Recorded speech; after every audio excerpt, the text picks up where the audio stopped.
Start Sai. ఒకటి ఒకటి India అనగా రాష్ట్రాల యూనియన్. 2 ఇతర దేశాల్లో ఉన్నటువంటి కేంద్ర భూభాగాలు ఉన్న సరిహద్దులు. 3 రాష్ట్రాల పునర్వ్యవస్థీకరణ చట్టం కిందటువంటి రాష్ట్రాల సరిహద్దులు మార్పు. 4 రాష్ట్రాల సరిహద్దులు మార్చేటప్పుడు 1 మరియు 4 ఆర్టికల్స్ని సవరించడం, షెడ్యూల్స్ని సవరించే అధికారం. 5 నుంచి 11 వరకు భారత పౌరసత్వానికి సంబంధించింది. 1950 జనవరి 26 రాజ్యాంగం అమల్లోకి వచ్చే టైంకి భారతీయులందరూ భారతీయ పౌరులుగానే పరిగణింపబడతారు. 6 1948 జూలై 19 వరకు భారతదేశానికి తిరిగి వచ్చే ఇతర దేశాల వలస ప్రజలు కూడా భారతదేశానికి తిరిగి వచ్చి భారతదేశంలో రిజిస్ట్రేషన్ చేయించుకున్న వాళ్ళందరూ భారతీయ పౌరులుగానే పరిగణింపబడతారు. 7 పాకిస్తాన్కి వలస వెళ్ళి మళ్ళీ తిరిగి 1948 జూలై 19 వరకు రిటర్న్ భారతదేశానికి వచ్చి రిజిస్ట్రేషన్ చేయించుకున్న వాళ్ళందరూ భారతీయులుగానే పరిగణింపబడతారు. అయితే వీరు 1935 భారత ప్రభుత్వ చట్టం ప్రకారం భారతీయ పౌరులై ఉండాలి. 8 వాళ్ళ మాతామహులు పితామహులు భారతీయులైతే వారసత్వం సహజంగానే భారతీయులుగా పరిగణింపబడతారు. 9 విదేశీ పౌరసత్వం తీసుకున్న వాళ్ళు సహజంగా భారతదేశ పౌరసత్వాన్ని కోల్పోతారు. 10 భారతీయ పౌరులందరూ సహజంగానే భారతీయ పౌరులుగా పరిగణింపబడతారు. వాళ్ళ యొక్క ప్రాథమిక హక్కులను అనుభవించము అని నిరాకరించే అధికారం వారికి లేదు. 11 భారత పౌరసత్వాన్ని గురించి చట్టం చేసే అధికారం పార్లమెంటుకే ఉంది.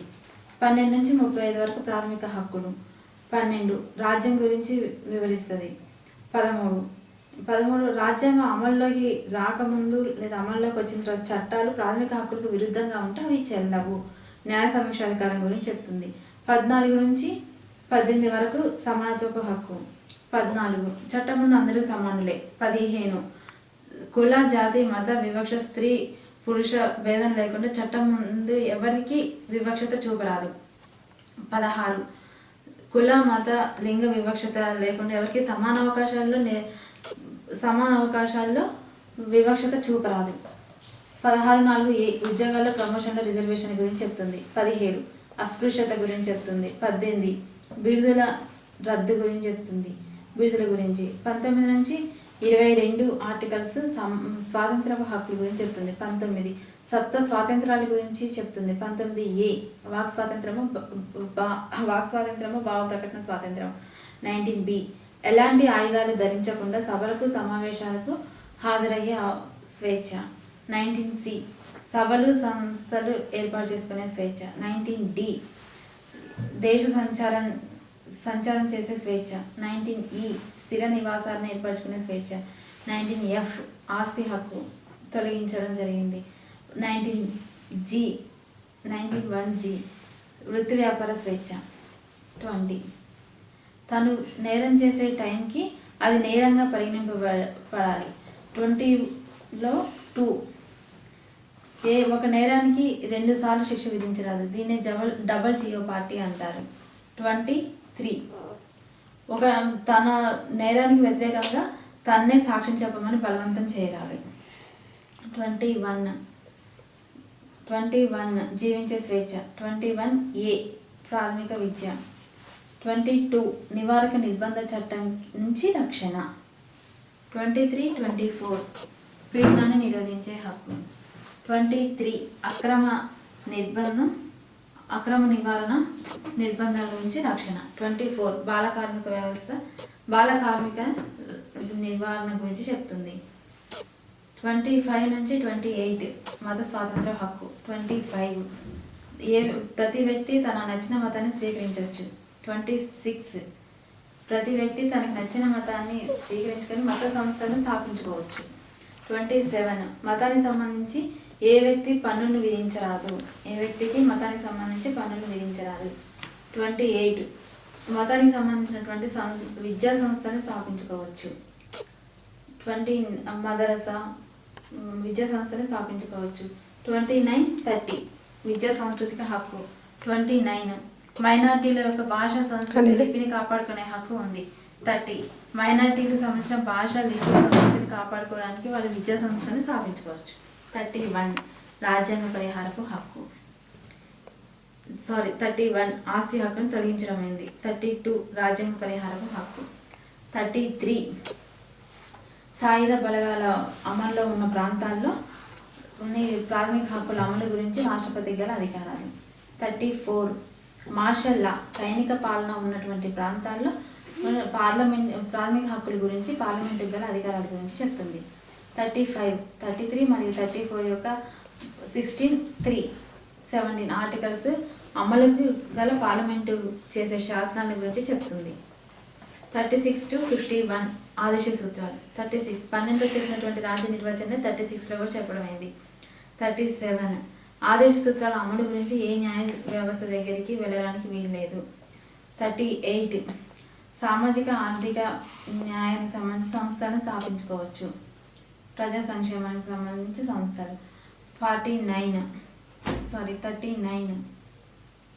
39A ఉచిత న్యాయ సేవా సహాయము. 39B సామాజిక న్యాయాన్ని అందించడం. 39C సంపద కేంద్రీకృతం కాకుండా చూడటం. 39D సమాన పనికి సమాన వేతనం. 39E బాల కార్మికులకు సంబంధించి సంపద దోపిడీకి గురి కాకుండా చూడటం. 39F బాల కార్మికులకు సంబంధించి వాళ్ళ సౌకర్యాలని అవకాశాలని వాళ్ళకి కల్పించే అవకాశం.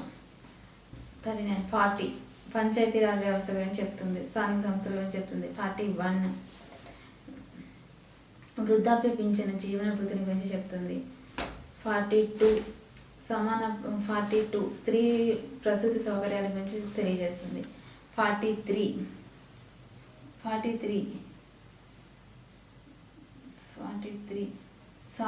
ప్రజా సంక్షేమాన్ని గురించి చెప్తుంది.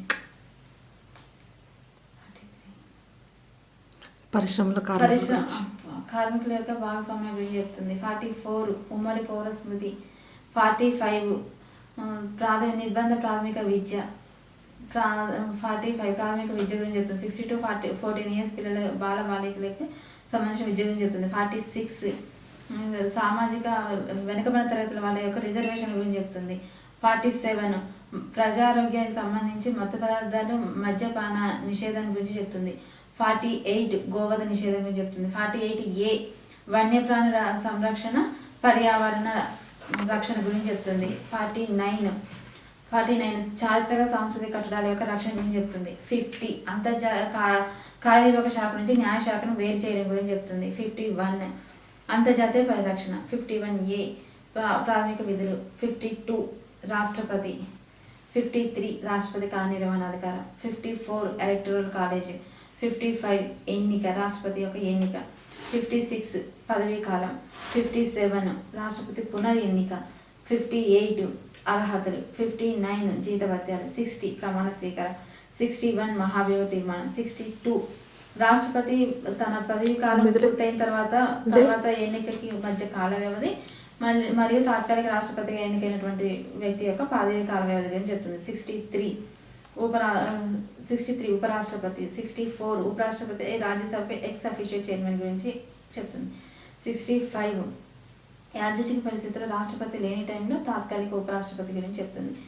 66 ఉపరాష్ట్రపతి ఎన్నిక. 67 ఉపరాష్ట్రపతి పదవీ కాల వ్యవధి. 68 అనుకోని పరిస్థితుల్లో ఆంతరికంగా తిరుగుబాటు ఏర్పడినప్పుడు. 68 తాత్కాలిక ఉపరాష్ట్రపతి లేని టైంలో ఉపరాష్ట్రపతి పదవి ఖాళీ అయినప్పుడు ఉపరాష్ట్రపతి యొక్క పదవి కంప్లీట్ అయినప్పుడు తర్వాత ఎన్నిక కావాల్సినటువంటి ఉపరాష్ట్రపతి యొక్క పదవి కాల వ్యవధికి తాత్కాలిక ఉపరాష్ట్రపతి యొక్క పదవి కాల వ్యవధి గురించి చెప్తుంది. 68 69 ఉపరాష్ట్రపతి యొక్క ప్రమాణ స్వీకారం. 70 ఆగంతుక పరిస్థితులు దేశం లోపల సడన్గా తిరుగుబాటు ఏర్పడినప్పుడు పార్లమెంటు రాష్ట్రపతి లేనప్పుడు పార్లమెంట్ ప్రత్యేకంగా శాసనం చేసి తాత్కాలిక ఉపరాష్ట్రపతిని తాత్కాలిక రాష్ట్రపతిగా ఎన్నిక చేస్తుంది. 71 రాష్ట్రపతి ఉపరాష్ట్రపతి యొక్క ఎన్నిక వివాదం. 72 రాష్ట్రపతి యొక్క క్షమాభిక్ష. 73 రాష్ట్రపతి యొక్క కార్యనిర్వహణ అధికారం. 74 రాష్ట్రపతి పరిపాలన సలహా ఇవ్వడానికి ప్రధానమంత్రి అధ్యక్షతన మంత్రి మండలి ఉంటుంది. 74(2) రాష్ట్రపతి సలహా ఇవ్వడానికి ఉండేటువంటి మంత్రి మండలి ఏ న్యాయ వ్యవస్థను ప్రశ్నించరాదు. 75 రాష్ట్రపతి ప్రధానమంత్రిని మరియు అతని సలహా మేరకు మంత్రి మండలిని నియమిస్తారు. 75 ప్రధానమంత్రిని అతని మంత్రి మండలి రాష్ట్రపతి అభిష్టం ఉన్నంత వరకు మాత్రమే పదవిలో ఉంటారు. 75 రాష్ట్రపతి అతని కేంద్ర మంత్రి మండలి యొక్క లోకసభలో వీళ్ళు కేంద్ర మంత్రి మండలి లోక్సభకు బాధ్యత వహిస్తారు. 75 పార్లమెంటు సభ్యుల యొక్క ప్రమాణ స్వీకారం. 75 పార్లమెంటు సభ్యుల వాళ్ళు ఏదో ఒక సభలో కంపల్సరీ ఎన్నికై ఉండాలి. ఎన్నిక కానిచో 6 నెలల లోపు ఎన్నిక కావాలి. ఏదైనా ఒక సభలో సభ్యుడై ఉండాలి మంత్రి. 75 పార్లమెంటు కేంద్ర మంత్రి మండలి యొక్క జీతభత్యాలు. 76 అటార్నీ జనరల్. 77 రాష్ట్రపతి యొక్క పరిపాలన దేశ పరిపాలన మొత్తం రాష్ట్రపతి పేరు మీద నిర్వహించబడుతుంది.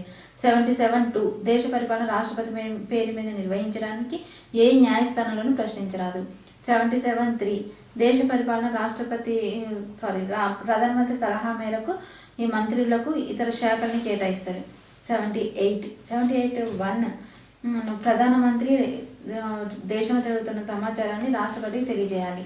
78 రాష్ట్రపతి ప్రధానమంత్రిని ఏం జరుగుతుందనే సమాచారాన్ని అడిగి తెలుసుకోవచ్చు. 78 రాష్ట్రపతి ఏదైనా మంత్రి మండలి విషయం చెప్తే అది అతని వ్యక్తిగత బాధ్యత లేదా సమష్టి బాధ్యత అని అడగవచ్చు. 79 పార్లమెంటు. 80 రాజ్యసభ. 81 లోక్సభ. 82 లోక్సభ పునర్వ్యవస్థీకరణ. 83 లోక్సభ యొక్క పార్లమెంట్ యొక్క పదవీ కాలం, సభ్యుల యొక్క పదవీ కాలం. 84 సభ్యుల యొక్క అర్హత. 85 సభ యొక్క నిరవధిక వాయిదా లేదా కంప్లీట్గా వాయిదా వేయడం. 86 రాష్ట్రపతి తన సందేశాన్ని పార్లమెంటుకు పంపవచ్చు. 87 రాష్ట్రపతి యొక్క ప్రత్యేక ప్రసంగం. 88 రాష్ట్రపతి యొక్క మంత్రి మండలి మరియు అటార్నీ జనరల్ పార్లమెంటు సభలో వారికి ఉన్న హక్కుల గురించి చెప్తుంది. 89 Rajya Sabha chairman, deputy chairman. 90 deputy chairman పదవి తొలగింపు, రాజీనామా ఇవ్వడం గురించి చెప్తుంది. 90 వాళ్ళ రాజీనామా గురించి చెప్తుంది. 91 డిప్యూటీ చైర్మన్ లేని టైంలో డిప్యూటీ చైర్మన్గా వ్యవహరించడం. 92 chairman, Rajya Sabha chairman, deputy chairman వాళ్ళ మీద మహాభియోగ తీర్మానం, అవిశ్వాస తీర్మానం పెడితే వాళ్ళు సభలో అధ్యక్షత వహించడానికి వీల్లేదు. 93 Lok Sabha speaker, deputy speaker. 94 speaker, deputy speaker యొక్క పదవి తొలగింపు, రాజీనామాకు సంబంధించింది. 95 లోక్సభ స్పీకర్ లేని టైంలో డిప్యూటీ స్పీకర్ వ్యవహరించడం. 96 స్పీకర్, డిప్యూటీ స్పీకర్ల మీద అవిశ్వాస తీర్మానం పెడితే వారు అధ్యక్షత పదవికి ఎన్నిక కారు, అధ్యక్ష పదవి అధ్యక్షుల్లో ఉండరాదు. 97 speaker, chairman, deputy chairman, speaker, deputy speaker యొక్క జీతభత్యాలు. 98 పార్లమెంటు సచివాలయం. 99 ప్రమాణ స్వీకారం, పార్లమెంట్ సభ్యుల యొక్క ప్రమాణ స్వీకారం. 100 కోరం. 101 సభ్యుల యొక్క అర్హతలు. 102 సభ్యుల యొక్క అనర్హతలు. 103 సభ్యుల యొక్క అనర్హతల మీద పార్లమెంట్లో చర్చ జరగడం. 104 99 ఆర్టికల్ ప్రకారం ప్రమాణ స్వీకారం చేయకుండానే మంత్రులు మరియు అనర్హత ఉన్నప్పుడు మంత్రులు పార్లమెంట్ సభల్లో అటెండ్ అయ్యి ఓటు వేసినప్పుడు మనకి కలిగేటువంటి పెనాల్టీ గురించి చెప్తుంది. 104 105 ప్రత్యేక హక్కుల గురించి, పార్లమెంట్ కమిటీల యొక్క ప్రత్యేక హక్కులు. 106 పార్లమెంట్ సభ్యుల యొక్క జీతభత్యాలు. 107 పార్లమెంటులో ద్రవ్య బిల్లులను ప్రవేశపెట్టడానికి ముందస్తు అనుభవించేటువంటి నియమాలు, కార్యాచరణ. 108 ఉభయ సభల సమితి సమావేశం. 109 మనీ బిల్లులకు సంబంధించిన కార్యరూప విధానం. 110 మనీ బిల్లు నిర్వచనం. 111 111 బిల్లుల యొక్క అనుమతి. 112 వార్షిక బడ్జెట్. 113 పార్లమెంట్లో ప్రత్యేక కార్యవిధానం, మనీ బిల్లులకు సంబంధించి పార్లమెంట్లో ప్రత్యేక కార్యవిధానం. 114 అప్రోప్రియేట్ బిల్లు, వినియోగాధికార బిల్లు. 115 అసాధారణ గ్రాంట్లు. 116 ఓట్ ఆన్ అకౌంట్ అదనపు గ్రాంట్లు. 117 118 119 అంటే ఇది 117 ద్రవ్యానికి సంబంధించింది. ద్రవ్యానికి సంబంధించిన బిల్లు 118 119. ఓకే. నెక్స్ట్ 110 పార్లమెంట్లో ఉపయోగించాల్సిన భాష. 120 పార్లమెంట్లో ఉపయోగించాల్సిన భాష. 121 పార్లమెంట్లో చేసేటువంటి చర్చకి సంబంధించినటువంటి ఆంక్షలు. 122 పార్లమెంట్లో చర్చించే అంశాలపైన వెళ్ళకూడదు. 123 ఆర్డినెన్స్, రాష్ట్రపతి యొక్క ఆర్డినెన్స్. 124 సుప్రీంకోర్టు. 124A ఎన్జాక్ యొక్క నిర్మాణం. 124B ఎన్జాక్ యొక్క విధులు. 124C ఎన్జాక్ కలిగినటువంటి శాసనాన్ని రూపొందించే హక్కు. 125 సుప్రీంకోర్టు న్యాయమూర్తుల యొక్క 125 న్యాయమూర్తుల నియామకం. 126 తాత్కాలిక జడ్జి నియామకం. 127 తాత్కాలిక న్యాయమూర్తుల నియామకం. 128 జడ్జిగా పదవి విరమణ అయిన వ్యక్తిని మళ్ళా వేరే విషయాలు నియమించడం గురించి చెప్తుంది తాత్కాలికంగా. Next 129 court of record. 130 supreme court యొక్క ప్రధాన కార్యాలయం ఢిల్లీలో ఉంది. 131 ఒరిజినల్ అధికారం, సుప్రీంకోర్టు యొక్క ఒరిజినల్ అధికారాలు. 132 సుప్రీంకోర్టు యొక్క రాజ్యాంగపరమైన అధికారాలు. 133 సివిల్ అప్పీళ్లు. 134 క్రిమినల్ అప్పీళ్లు. 135 ఫెడరల్ కోర్టు ఏర్పాటు గురించి చెప్తుంది. 136 స్పెషల్ అప్పీల్. 137 సుప్రీంకోర్టు తన తీర్పులను తానే పునఃసమీక్షించుకునే హక్కు. 138 సుప్రీంకోర్టు గల అది అనుబంధిత అధికారాలు. 139 జారీ చేసే అధికారం సుప్రీంకోర్టుకు ఉంది. 140 ఇది కూడా దానికి అధికారాలు గురించి వస్తుంది. 141 కింద కోర్టులు కంపల్సరీ సుప్రీంకోర్టు యొక్క అధికారాలను పాల్గొనాలి. 142 సుప్రీంకోర్టు యొక్క డిగ్రీలు, ఉత్తర్వులు. 143 రాష్ట్రపతి సలహాను అడిగితే సుప్రీంకోర్టు ఇవ్వాల్సి ఉంటుంది. 144 సివిల్ జ్యుడిషియల్ అదనపు సర్వీసులో ఉన్న వాళ్ళు కూడా సుప్రీంకోర్టుకి హెల్ప్ సుప్రీంకోర్టులో నియమించబడే అధికారాలు.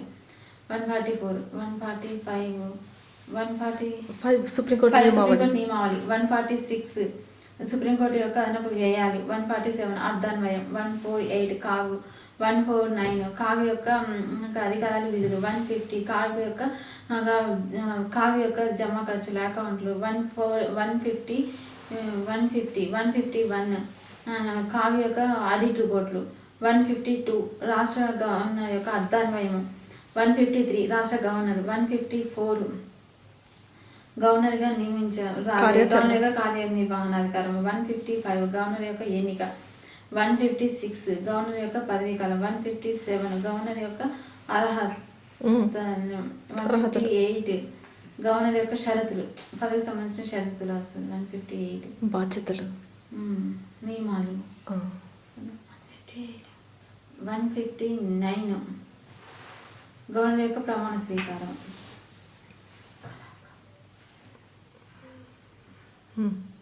కరెక్ట్. 160 గవర్నర్ తాత్కాలిక గవర్నర్గా నియమించబడటం చెప్తుంది. 161 గవర్నర్ యొక్క క్షమాభిక్ష అధికారాలు. 162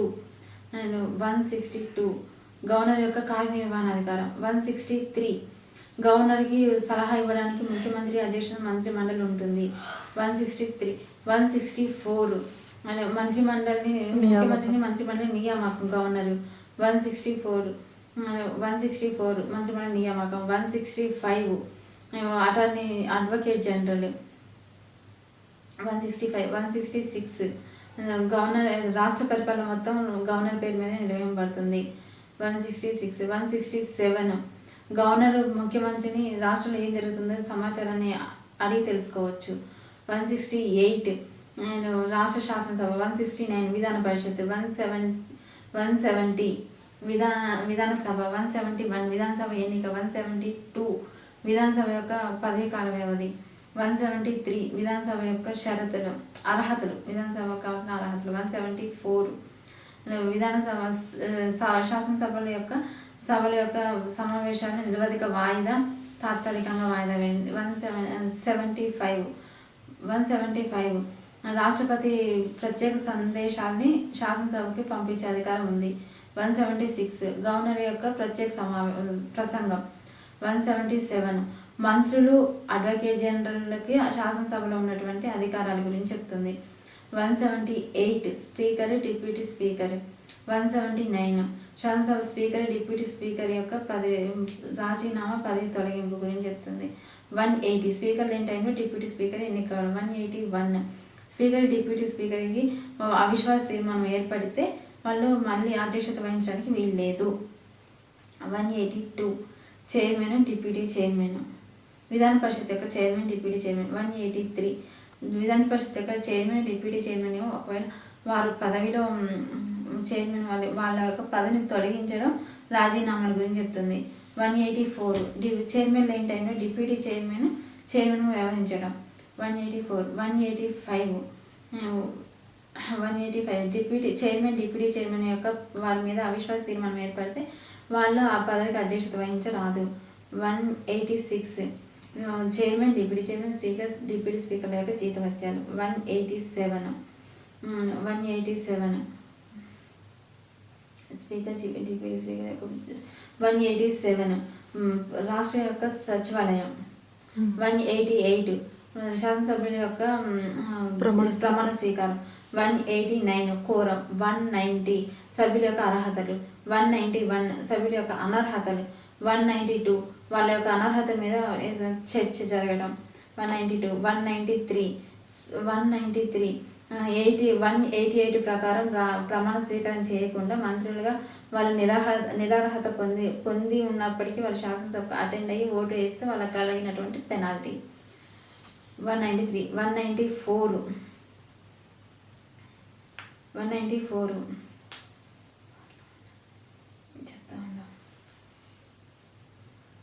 ప్రత్యేక హక్కుల పార్లమెంట్ శాసనసభ గల ప్రత్యేక హక్కులు. 194 195 సభ్యుల యొక్క జీతభత్యాలు. 196 వాళ్ళు 196 అది ద్రవ్య బిల్లుకి సంబంధించినటువంటి ఆమోదించడానికి ప్రవేశపెట్టడానికి ముందస్తు అనుమతి ఇట్లా. 197 విధాన పరిషత్తులో ద్రవ్య బిల్లుకు సంబంధించినటువంటి విధాన పరిషత్తుకు గల అధికారాల గురించి చెప్తుంది. 198 మనీ బిల్లుకు సంబంధించి కార్య విధానం. 199 మనీ బిల్లు నిర్వచనం. 200 బిల్లులకు అనుమతి. 201 ప్రత్యేక బిల్లులకు కలిగినటువంటి హక్కులు. 202 వార్షిక బడ్జెట్. 203 204 appropriation bill. 205 అదనపు గ్రాంట్లు, అసాధారణ గ్రాంట్లు. 206 అదనపు గ్రాంట్లు ఓటాన్ అకౌంట్. 207 ద్రవ్య బిల్లుకు సంబంధించినటువంటి కార్యరూప విధానం అదే వస్తుంది. 207 208 కార్యనిర్వహణాధికారం. ద్రవ్యానికి సంబంధించినటువంటి కార్యనిర్వహణాధికారం.